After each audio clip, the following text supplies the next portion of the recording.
I never expected that building a snow dragon in my front yard would lead to a legal battle, $3,000 in my bank account, and the complete implosion of the Pinewood Meadows Homeowners Association.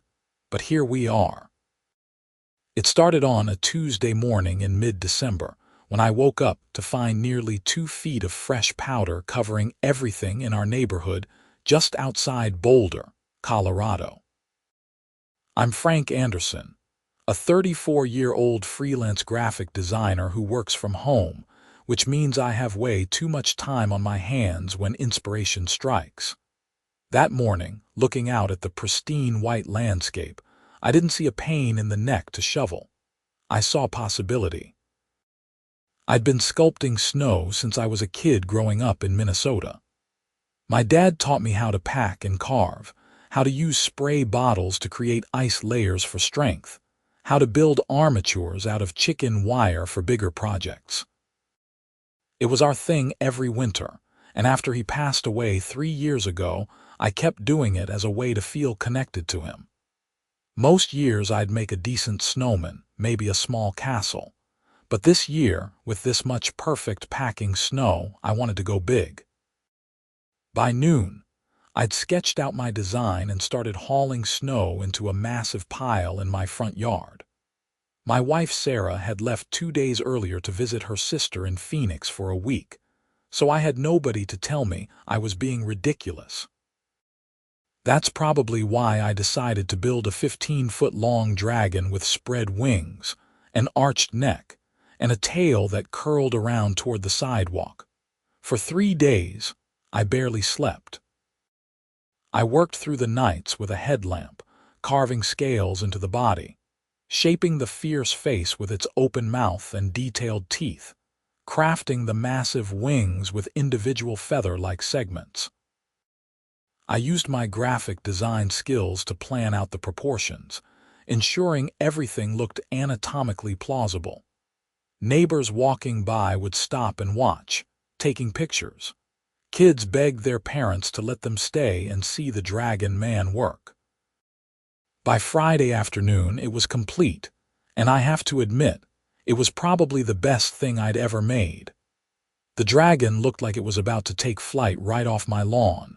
I posted photos on the neighborhood Facebook group, expecting a few likes and comments. Instead, I got over 200 reactions within an hour and dozens of comments praising the work. Mrs. Henderson from down the street said it was the most beautiful thing she'd seen all season. The Kowalski kids asked if they could build a knight to fight it in their yard. Even grumpy old Mr. Peterson, who'd never said more than 2 words to me, knocked on my door to shake my hand and tell me my father would have been proud. Then Saturday morning came, and with it, Brenda Morrison. Brenda was the president of the Pinewood Meadows HOA, a 52-year-old woman with an asymmetrical blonde bob that looked like she'd specifically asked her stylist to give her a haircut that screamed, "I need to speak to your manager."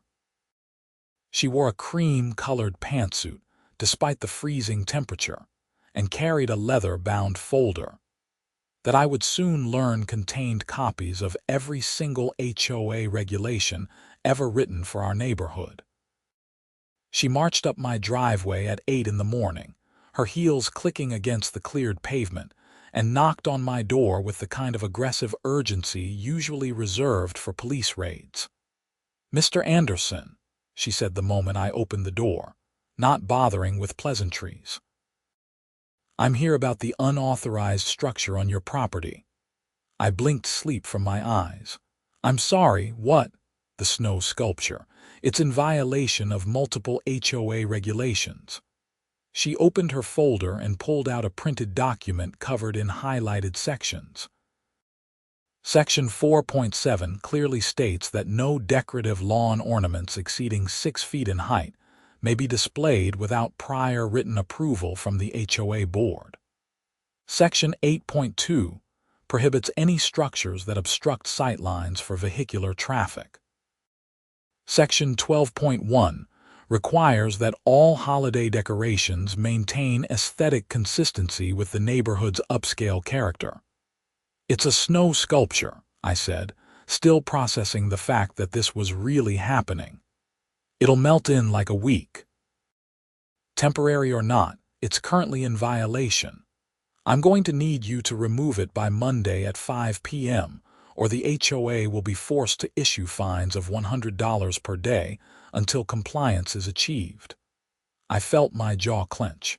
You're kidding. I assure you, Mr. Anderson, the HOA takes neighborhood standards very seriously. We have regulations for a reason. If we allowed everyone to just build whatever they wanted, this neighborhood would descend into chaos. She handed me the document. This is your official notice. Please sign here acknowledging receipt. I'm not signing anything. Her lips pursed into a thin line. Signing merely acknowledges that you received the notice. It doesn't indicate agreement with the terms. Then you can acknowledge that you handed it to me and I took it. That's receipt enough. Mr. Anderson, I'm trying to make this easy for you. Brenda, with all due respect, you showed up at my house at 8 in the morning to threaten me with fines over a snow sculpture that my neighbors love. You're not trying to make anything easy for anyone except yourself. Her face flushed red. I am doing my job as HOA president, which is to maintain property values and neighborhood standards that benefit everyone. Your little art project, while admittedly skillful, sets a precedent that we simply cannot allow.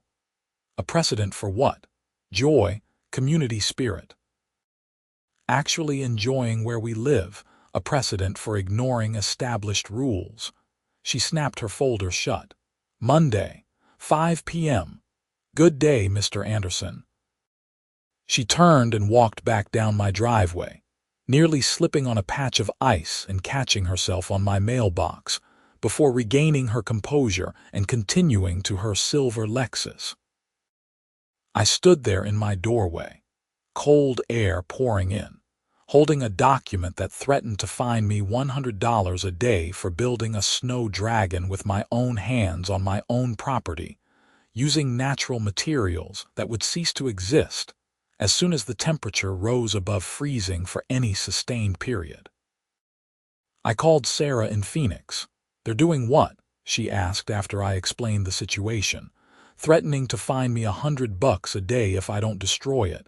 That's insane. Can they even do that, apparently? It's in the HOA covenant we signed when we bought the house. Sarah sighed. Honey, I love your dragon.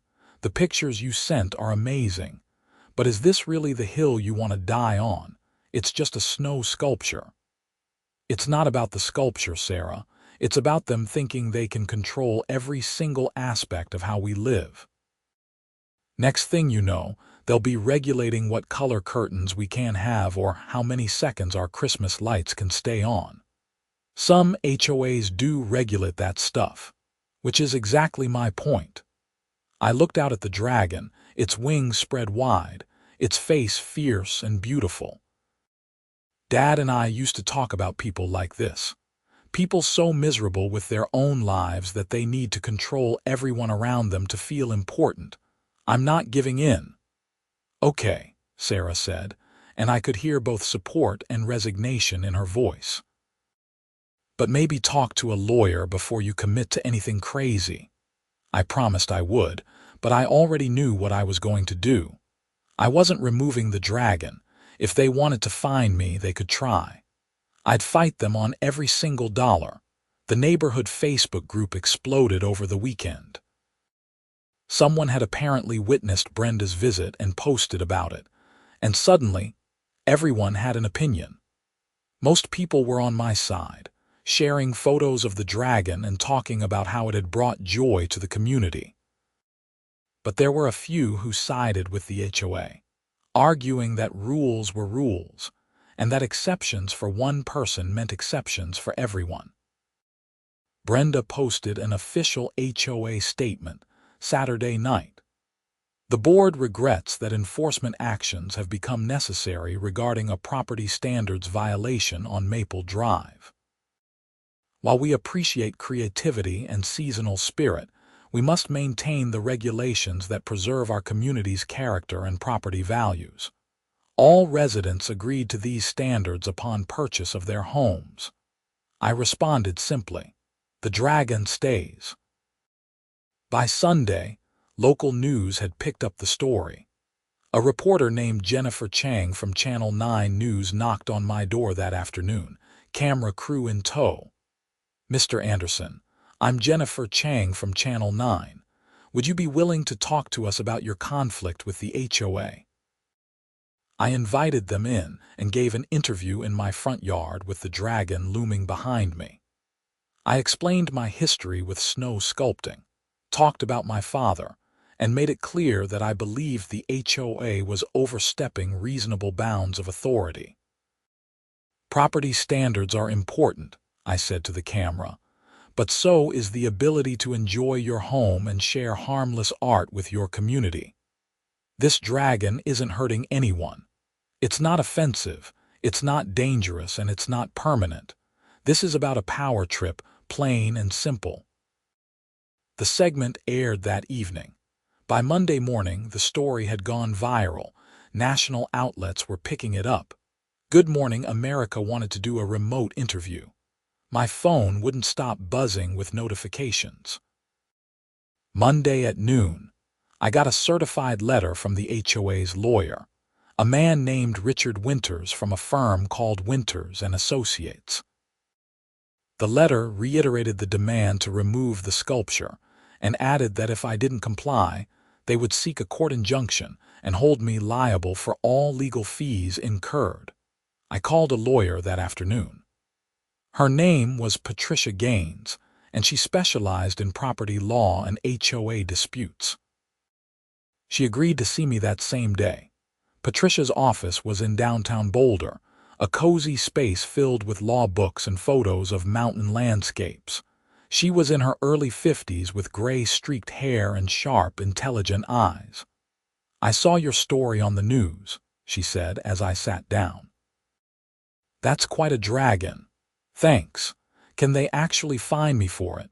She pulled out her own copy of the Pinewood Meadows HOA covenant and started flipping through pages. "Technically, yes. When you purchased your home, you signed an agreement to abide by these regulations. The height restriction is clearly stated, as is the requirement for pre-approval of decorative structures." My heart sank. "So I have to tear it down?" "I didn't say that." She smiled slightly. "HOA covenants have to be enforced reasonably and consistently."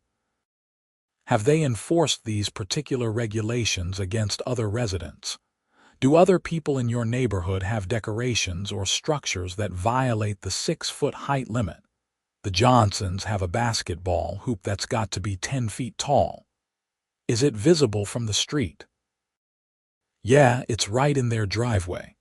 "What about holiday decorations?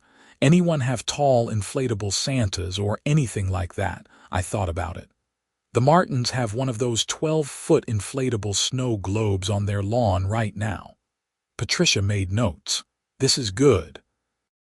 If they're selectively enforcing regulations against you while ignoring identical or similar violations by other residents, that's discriminatory enforcement. We can fight this." "What about their threat to get a court injunction?" "They can try, but judges don't love HOAs wasting court time on petty disputes. If we can show that your sculpture is temporary, harmless, and that the HOA is being inconsistent in enforcement, I doubt any judge would grant an injunction." She leaned back in her chair. "Here's my advice. Don't remove the dragon. Let them issue their fines. Document every single violation of the same rules by other residents. Take photos, note dates and addresses. If they take you to court, we'll counterclaim for selective enforcement and harassment." "How much is this going to cost me?"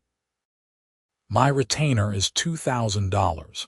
If it goes to court, you're looking at potentially $5,000 to $10,000 more, depending on how long it drags out." She must have seen the concern on my face because she added, "But here's the thing. If we win, we can often get the HOA to pay our legal fees.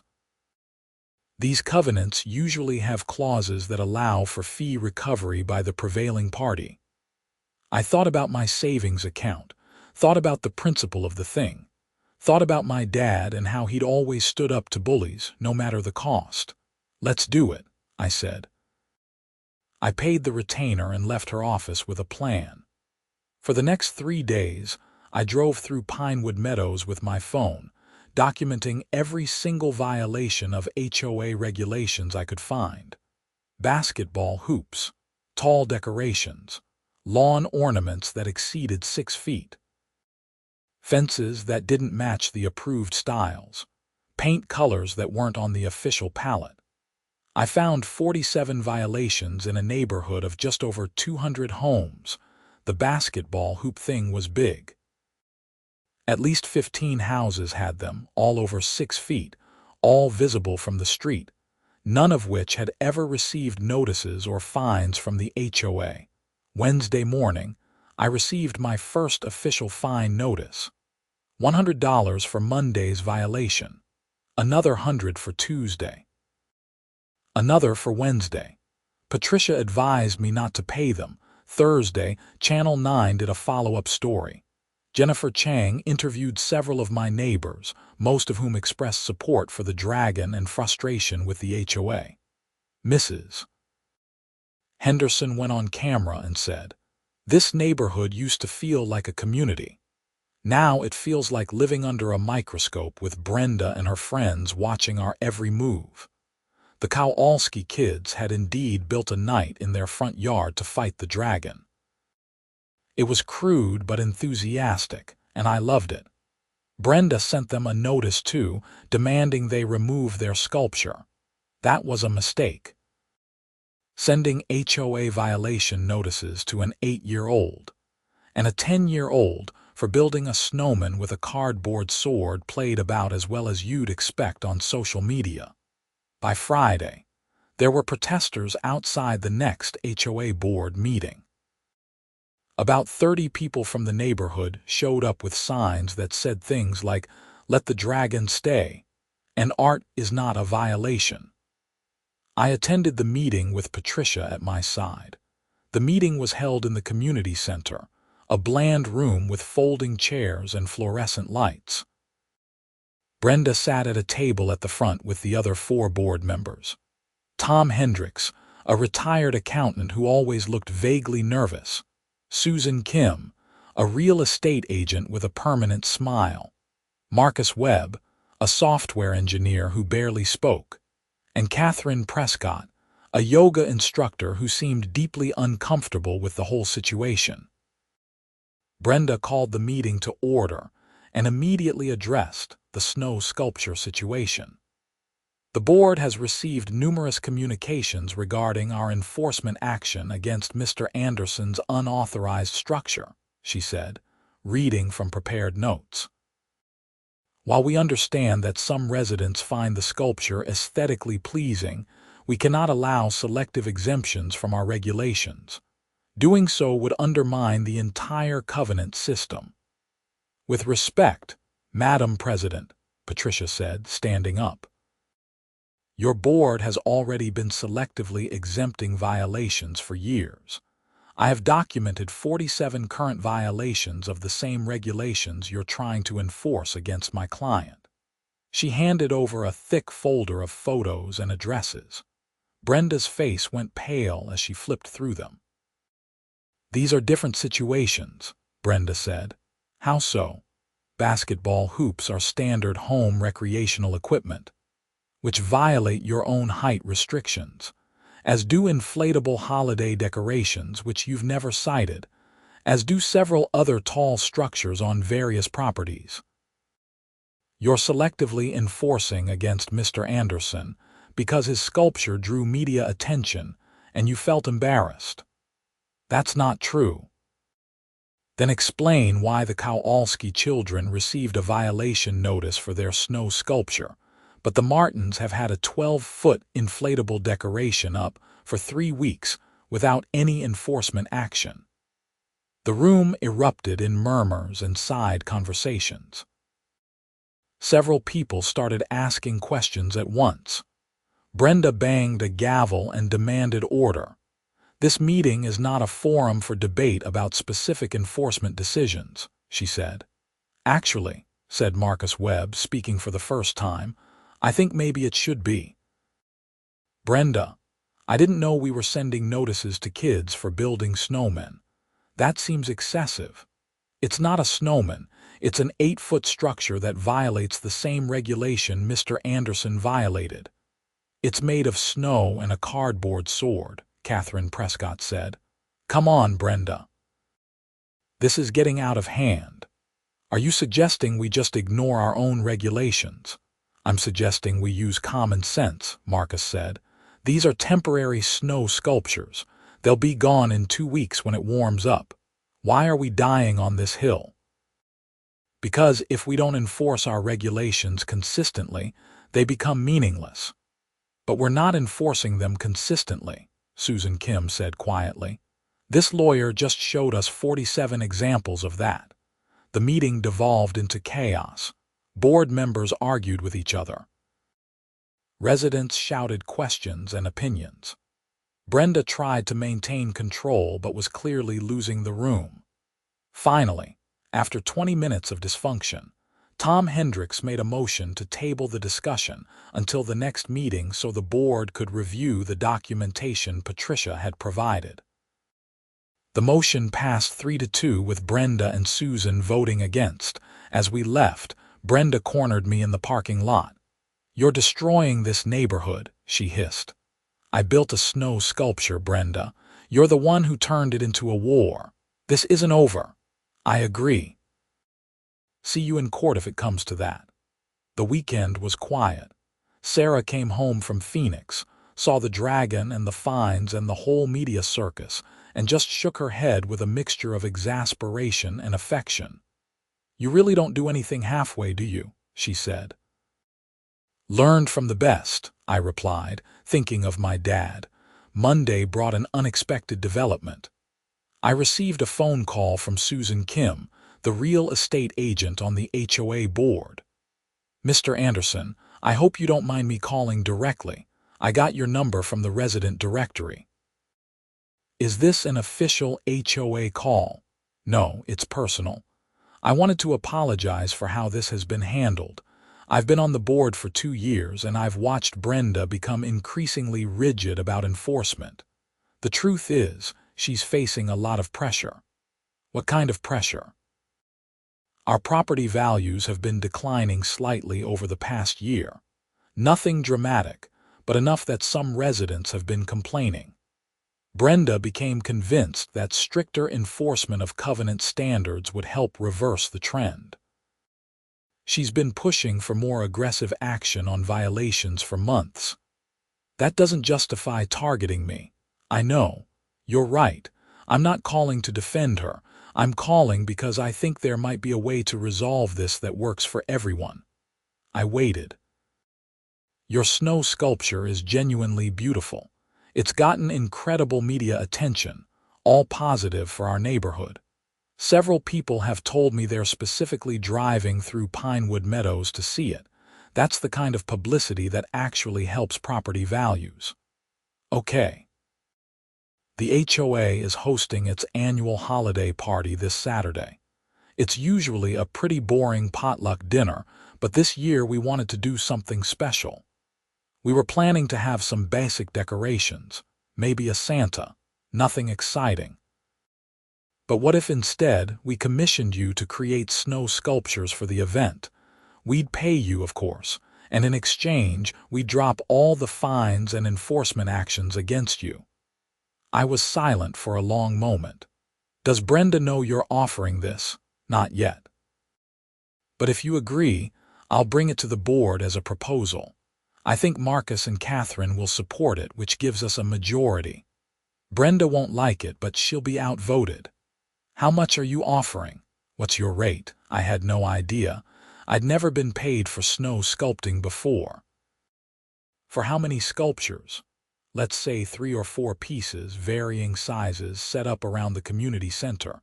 The party's from 6 to 9 p.m. on Saturday. I did some quick mental math. $3,000. Susan didn't hesitate. Done. I'll bring the proposal to the board tomorrow. Can you send me a sketch of what you're thinking? I'll have it to you by tonight. After we hung up, Sarah looked at me with raised eyebrows. Did the HOA just hire you to do the thing they fine you for doing, apparently? That's the most ridiculous thing I've ever heard. Welcome to suburban America. The board meeting Tuesday evening was tense. Susan presented her proposal, framing it as a way to turn a negative situation into a positive community event while resolving the current dispute. Marcus and Catherine immediately supported it. Tom hesitated but eventually agreed. Brenda was furious. "This is absurd," she said. "We're going to pay him $3,000 and drop all fines after he blatantly violated our regulations. What message does that send?" "It sends the message that we're reasonable people who can adapt and find creative solutions," Marcus said. "Also, Frank, no offense, but your snow dragon has done more for this neighborhood's reputation in 1 week than the HOA has done in 5 years. Let's take the win." "It undermines our authority." "What authority?" Catherine asked. "Brenda, half the neighborhood thinks we're tyrants because you sent violation notices to children for building a snowman. This is a way to fix that." The proposal passed 4-1. Brenda abstained from the final vote, which according to the bylaws counted as a no. Susan called me that night with the news. "You're hired. The party's Saturday at 6. Can you have everything ready? I'll make it happen." I spent the next 4 days in a creative frenzy. Sarah helped this time, along with several neighbors who volunteered after seeing posts about the project on Facebook. We built 4 major sculptures around the community center. A family of snow bears that looked like they were playing, a massive Christmas tree made entirely of sculpted snow with individual ornaments carved into its surface, a detailed sleigh with reindeer that appeared to be in mid-flight, and a life-sized nativity scene that took 2 full days to complete. The weather cooperated perfectly. Temperatures stayed in the 20s, cold enough to preserve everything but not so brutal that working outside became dangerous. I taught the volunteers some of the techniques my dad had taught me, showing them how to pack snow for maximum density, how to carve fine details without breaking off chunks, how to use water spray to create smooth, icy surfaces. Mrs. Henderson brought us thermoses of hot chocolate. The Kowalski kids helped carve ornaments for the tree. Mr. Peterson, the usually grumpy neighbor, spent 6 hours helping me perfect the reindeer anatomy because he'd apparently been a veterinarian before retirement and had strong opinions about proper leg joints. By Friday evening, everything was complete. The sculptures ringed the community center parking lot and front lawn, lit by carefully positioned spotlights that we'd borrowed from a local theater company. It looked magical, like something from a high-end holiday display at a resort. Channel 9 came back to do another story. Jennifer Chang interviewed me on camera with the sculptures in the background. "Frank, you went from being fined by your HOA to being hired by them. How does that feel?" "Surreal," I admitted. "But I'm glad we found a resolution that works for everyone." These sculptures were a community effort. Dozens of neighbors helped build them. That's what I wanted from the beginning, people coming together and creating something beautiful.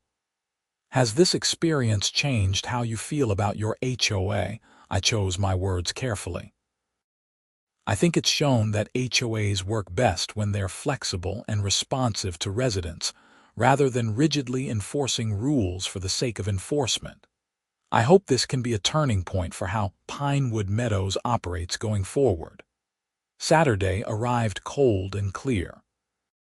The holiday party started at 6 p.m., and by 6:15, the parking lot was overflowing. People had come from all over the neighborhood, plus dozens of others who'd seen the news coverage and wanted to see the sculptures in person. The party itself was actually fun. There was catered food instead of the usual potluck, a local band playing holiday music, and a genuinely festive atmosphere. Kids ran around the sculptures, taking pictures and touching the snow. Adults stood around fire pits drinking spiked hot cider and actually talking to each other like neighbors instead of strangers who happened to live near each other. Susan Kim found me around 7:30 and handed me an envelope. $3,000, as promised. "Thank you for doing this, Frank. This is the best event we've ever had. Thanks for making it happen. I should tell you, there's going to be a special board election next month. Several people are running against Brenda for president. I think there's going to be some significant changes in how the HOA operates." "Good. That's really good." Brenda herself stayed for about 30 minutes before leaving without speaking to anyone. I watched her walk to her Lexus, and for just a moment, I felt something like pity. She'd been so certain that strict enforcement was the answer, so convinced that control equaled community, that she'd completely missed what people actually wanted: connection, creativity, and the freedom to enjoy their homes. Around 8 p.m., a man I didn't recognize approached me.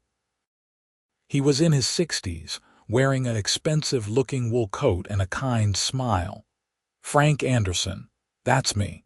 Gerald Foster. I'm a property developer here in Boulder. I wanted to talk to you about a potential business opportunity." "Okay." "I'm developing a new mixed-use retail and residential complex downtown. We're planning a big opening event in January, and I'd love to commission you to create snow sculptures for it. Based on what I've seen here tonight and what I saw at your house, I think you could create something really special. Would you be interested?" I blinked. "You want to hire me, if your schedule allows. I'd be looking at something larger scale than this, probably 10 to 15 major pieces. My budget would be around $20,000 for the project, $20,000 for snow sculpting." "I'm very interested," I managed to say. He handed me a business card. "Call my office Monday. We'll discuss details." After he left, Sarah grabbed my arm. "Did that man just offer you $20,000? "I think he did." "For building snow sculptures?" "Apparently." She started laughing, that deep, genuine laugh that I loved. Only you could turn an HOA dispute into a career opportunity." The party wound down around 9:30. Neighbors thanked me as they left, many of them mentioning how nice it was to actually feel like part of a community for once. Mrs. Henderson hugged me and said my father would have loved seeing everyone come together like this. The Kowalski kids begged me to teach them more sculpting techniques. As we drove home, I thought about the past 2 weeks. The anger and frustration of being fined for creating art, the stress of legal battles and media attention, the unexpected joy of neighbors coming together to build something beautiful, the surreal turn of events that led to the HOA hiring me for the very thing they'd tried to ban. "You think you'll take that developer's offer?" Sarah asked. "I don't know. $20,000 is a lot of money, but it's also a lot of pressure. What if I'm not actually good enough to do this professionally? Frank, you had a man who develops multi-million-dollar properties seek you out at a party to commission your work. You're good enough." The dragon was still standing in our front yard when we got home, wings spread wide, fierce and beautiful in the moonlight. Tomorrow it might start to melt. Next week it would probably be gone entirely. But tonight it was perfect. Monday morning, I called Gerald Foster's office and accepted his commission. I also called Patricia Gaines and told her we'd reached a settlement with the HOA. They're dropping all the fines. Yep. And they paid me $3,000 to create sculptures for their holiday party. She laughed. That's got to be the strangest resolution I've ever had to an HOA dispute. Congratulations, Frank. Thanks for being willing to fight for me. Anytime. Though I hope you don't have to go through something like this again. The special board election happened in January. Brenda lost to Marcus Webb by a margin of almost 3-1. One of his first acts as president was to propose amendments to the HOA covenant that would exempt temporary seasonal decorations from height restrictions and eliminate the pre-approval requirement for non-permanent lawn art. The amendments passed with overwhelming resident support. Brenda and her husband moved out of Pinewood Meadows in February. I heard through the neighborhood gossip chain that they'd relocated to a high-rise condo in Denver where there were no lawns to regulate. The snow sculptures for Gerald Foster's retail complex were a massive success. Local and even some national media covered the opening event, focusing heavily on the elaborate winter wonderland I'd created. That led to more commissions. By the time winter ended, I'd made over $70,000 from snow sculpting projects. But more importantly, something had shifted in Pinewood Meadows. The neighborhood felt different, warmer despite the cold weather. People talked to each other more. Kids played outside together. Someone organized a weekly coffee meetup at the community center. The Martins started hosting a monthly game night that became wildly popular.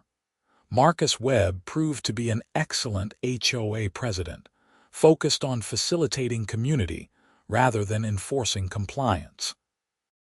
He started a neighborhood social committee, a community garden project, and a tool-sharing program. Property values actually increased, not because of stricter regulations, but because people genuinely wanted to live in a neighborhood that felt like a real community. In March, after the last of the snow had melted, Mrs. Henderson knocked on my door with a proposal. She and several other neighbors wanted to commission me to create a permanent sculpture for the neighborhood entrance, something that would represent the spirit of Pinewood Meadows year-round. They'd raised $5,000 through voluntary contributions. "We want you to design whatever you think represents us best," she said. "The only requirement is that it reminds people what happened last winter, how we came together." I designed a bronze sculpture of a dragon in the same pose as my original snow sculpture, wings spread wide, ready for flight. But this dragon had children playing around its base, sculpted to look like they were building it from snow. I worked with a local metalworker to create it, and we installed it that summer at the neighborhood entrance. There's a plaque at the base that reads, "In celebration of creativity, community, and the courage to stand up for what matters. Pinewood Meadows, Winter 2025. Sarah and I still live in the neighborhood.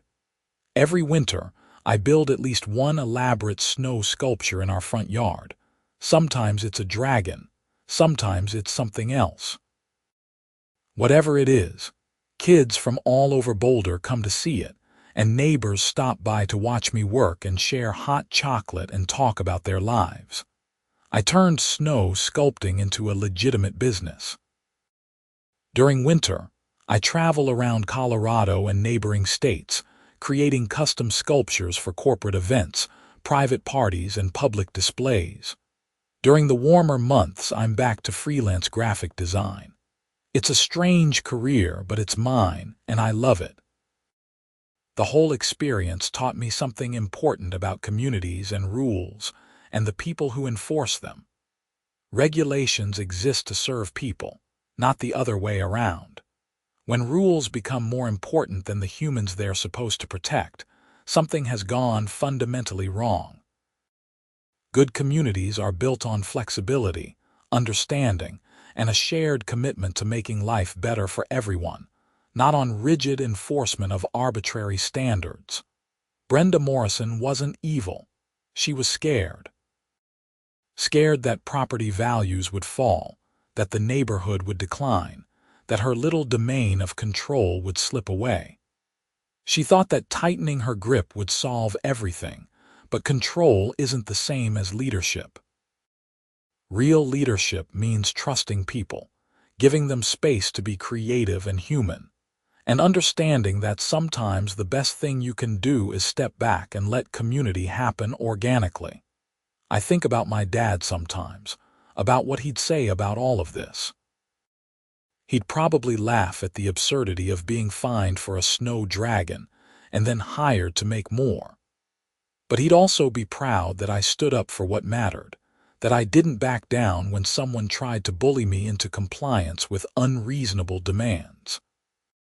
The dragon I built that December was just snow and water, temporary by definition, destined to melt. But what it represented, what it sparked in our neighborhood, that turned out to be permanent. It reminded people that where we live should be more than just houses near each other.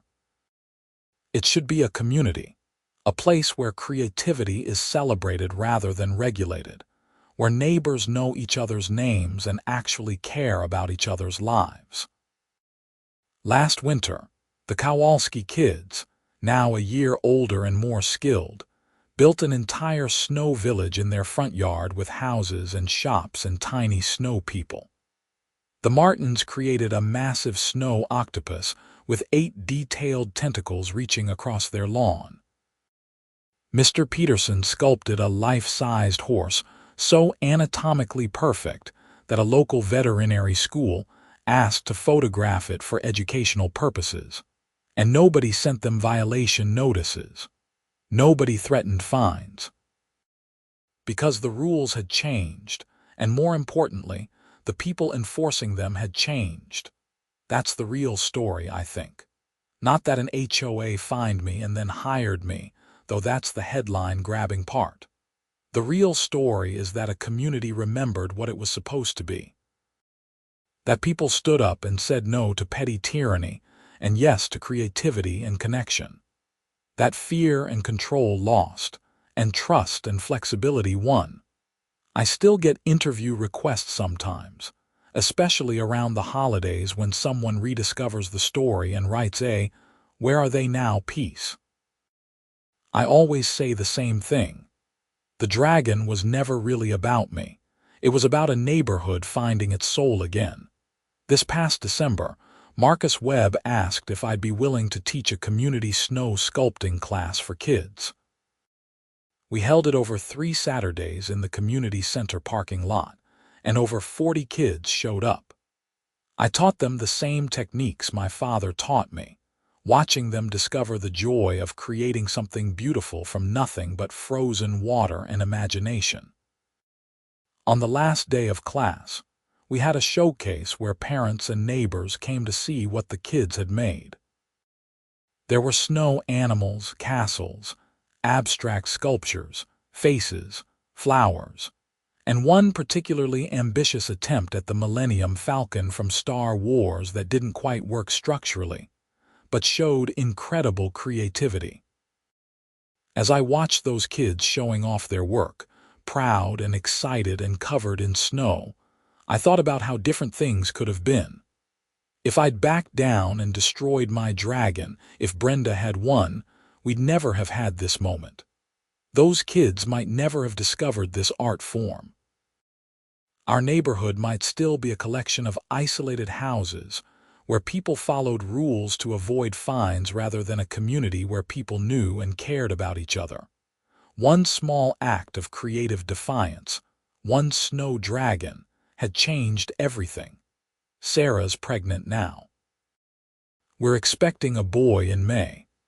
We've already decided that when he's old enough, probably 4 or 5, I'll teach him to sculpt snow. It'll be our winter tradition, passed down from my father to me to him. And by the time he's ready to learn, there will be a whole neighborhood of kids who already know the basics, who can help and learn together. That's legacy. Not the bronze dragon at the neighborhood entrance, though I'm proud of that. Not the news coverage or the business success or the money I made.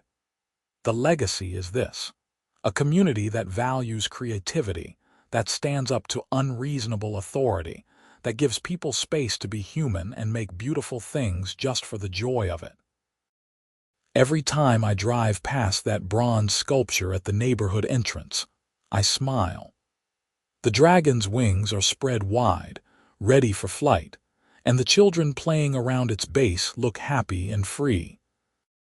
That's what I fought for, back when Brenda showed up at my door with her folder full of regulations and threats.